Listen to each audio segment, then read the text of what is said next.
사도행전 23장 12절에서 30절까지의 말씀 우리 함께 봉독합니다. 날이 새매 유대인들이 당을 지어 맹세하되 바울을 죽이기 전에는 먹지도 아니하고 마시지도 아니하겠다 하고 이같이 동맹한 자가 40여 명이더라. 대제사장들과 장로들에게 가서 말하되 우리가 바울을 죽이기 전에는 아무것도 먹지 않기로 굳게 맹세하였으니 이제 너희는 그의 사실을 더 자세히 물어보려는 척하면서 공회와 함께 천부장에게 청하여 바울을 너희에게로 데리고 내려오게 하라. 우리는 그가 가까이 오기 전에 죽이기로 준비하였노라 하더니 바울의 생질이 그들의 매복하여 있다 함을 듣고 와서 영내에 들어가 바울에게 알린지라.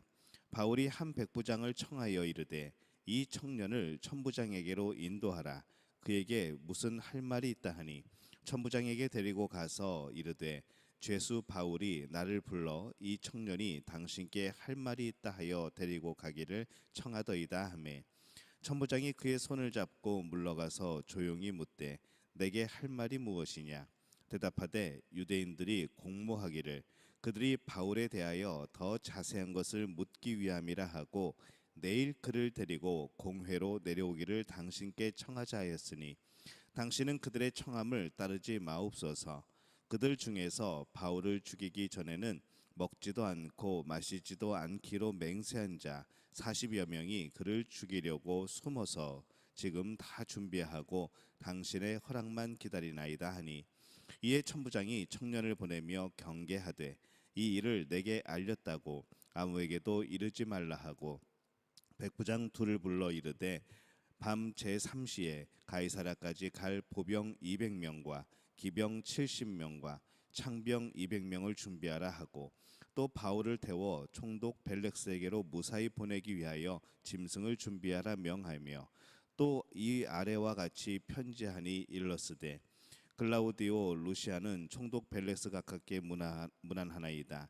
이 사람이 유대인들에게 잡혀 죽게 된 것을 내가 로마 사람인 줄 들어 알고 군대를 거느리고 가서 구원하여다가 유대인들이 무슨 일로 그를 고발하는지 알고자 하여 그들의 공회로 데리고 내려갔더니 고발하는 것이 그들의 율법 문제에 관한 것뿐이요 한 가지도 죽이거나 결박할 사유가 없음을 발견하였나이다.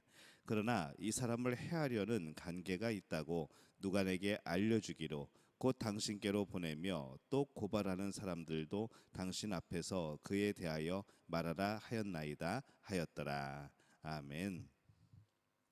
할렐루야. 하나님의 은혜가 오늘 새벽에 하루의 첫 시간을 주 앞에 드리는 우리 믿음의 가족들에게 함께 하시기를 예수님의 이름으로 축원합니다.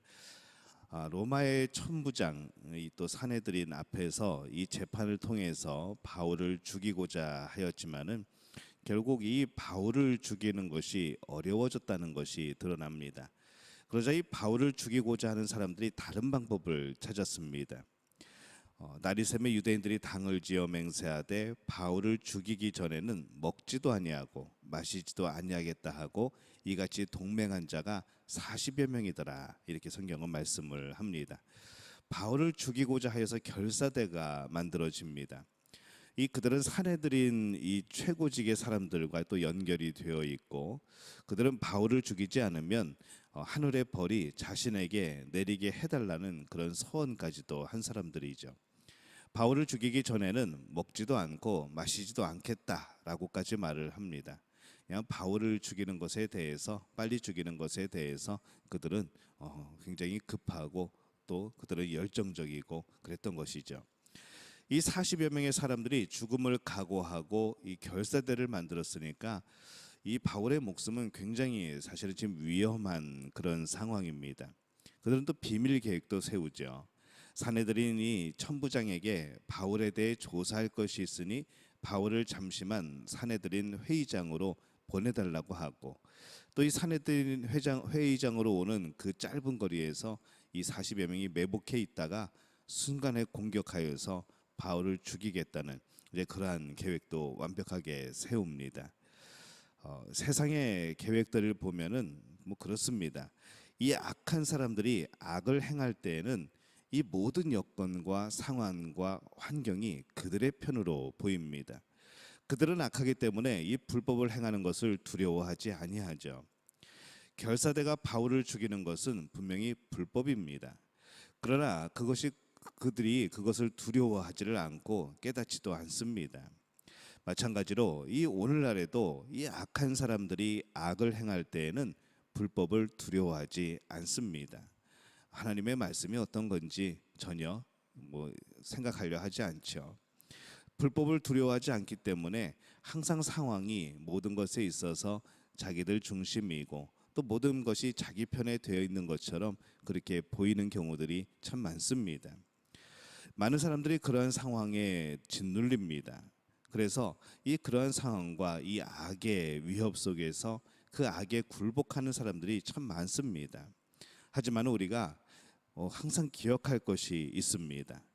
세상의 악은 그렇게 항상 환경상 여건도 좋고 계획도 완벽하게 세우는 것 같지만 여전히 세상에는 선한 사람이 있고 여전히 하나님 앞에 살아가는 사람들이 있고 또 결국에 이 세상의 모든 일들을 가만히 보면은 우리의 바로 앞에서는 악들이 드세하는 것 같지만은 결국에는 하나님의 선이 또한 선한 사람들이 이기는 것을 우리는 늘 보게 되어지는 것이죠.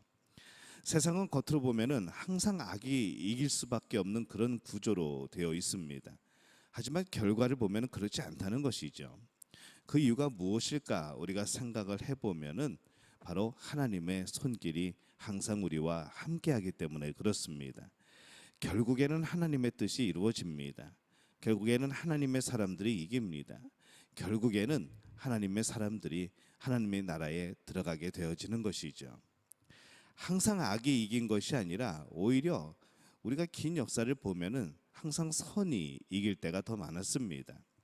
겉으로 보이는 것뿐만 아니라 우리가 늘 살아가면서 계산해야 되는 것, 바로 그것은 우리에게는 하나님의 손길이 또 하나님의 능력이 하나님의 선함이 함께하는 줄로 믿습니다. 우리가 그것을 기억하게 될 때에 우리는 담대할 수가 있습니다. 이 바울을 죽이려는 사람들이 이 완벽한 계획을 세웠을 때 변수가 하나 생기죠. 16절에 보면은 바울의 생질이 그들이 매복하여 있다 함을 듣고 와서 영내에 들어가 바울에게 알린지라 이렇게 말씀을 합니다.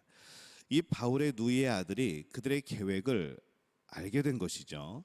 그가 어떻게 알게 되었는지는 성경에 기록되어 있지는 않습니다. 그러나 하나님께서 이 바울을 살리시기 위해서 그 때와 그 방법을 또 그 사람을 하나님께서 사용을 합니다. 이제 그가 계획을 알게 되었습니다. 바울의 이 암살 계획을 듣게 된 이 천부장이 이제 바울을 로마 총독이 거하는 이 가이사라로 비밀리에 보내기로 작정을 하죠. 그것이 예루살렘에서의 이런 소요들을 방지를 하고 또 예루살렘의 평화를 유지하는 방법이기도 했습니다. 또 그것이 로마 시민권자였던 바울을 살릴 수 있는, 바울을 살려서 로마로 보낼 수 있는 그런 유일한 길이었던 것이죠. 그는 470명이나 되는 병사를 동원한 이 치밀한 이송 계획 속에서 드디어 로마를 가게 되었습니다. 이 당시에 로마의 예루살렘 수비대는 1000명으로 구성이 되어 있습니다.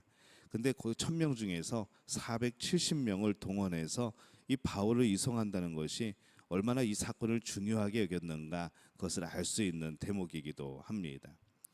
40명의 결사대가 바울을 죽이려고 하자 하나님은 이 로마 군대, 로마의 정예병력 470명으로 바울을 보호하십니다. 하나님의 역사는 이런 것이죠. 그 40명을 우리는 초점을 맞출 때에 굉장히 바울이 위험에 처해 있고 두려운 상황이지만은 하나님이 계획하신 이 로마 병력 470명이 또 그 뒤에 있는 겁니다. 바울을 보호한 것은 하늘의 천사가 아닙니다. 교회에서 급히 파송한 그런 사람들도 아닙니다. 하나님께서 이 로마의 병사를 움직이셔서 바울이 보호받도록 그렇게 도우십니다. 우리는 항상 이것을 기억해야 되죠. 우리가 무엇인가 옳은 일이라고 행하려고 하게 될 때에 정말 그것이 옳은 일인가 우리는 다시 한번 생각을 해봐야 됩니다. 정말 우리가 의롭게 하나님이 의롭다고 여기실 만한 일인가, 또 하나님께서 정말 원하시는 일인가, 그것이 정말 내 믿음과 내 삶과 또 하나님을 섬기는 일에 그것이 잘못되어지는 일은 아닌가 늘 그것을 고민하고 또 우리는 그렇게 살아가야 됩니다.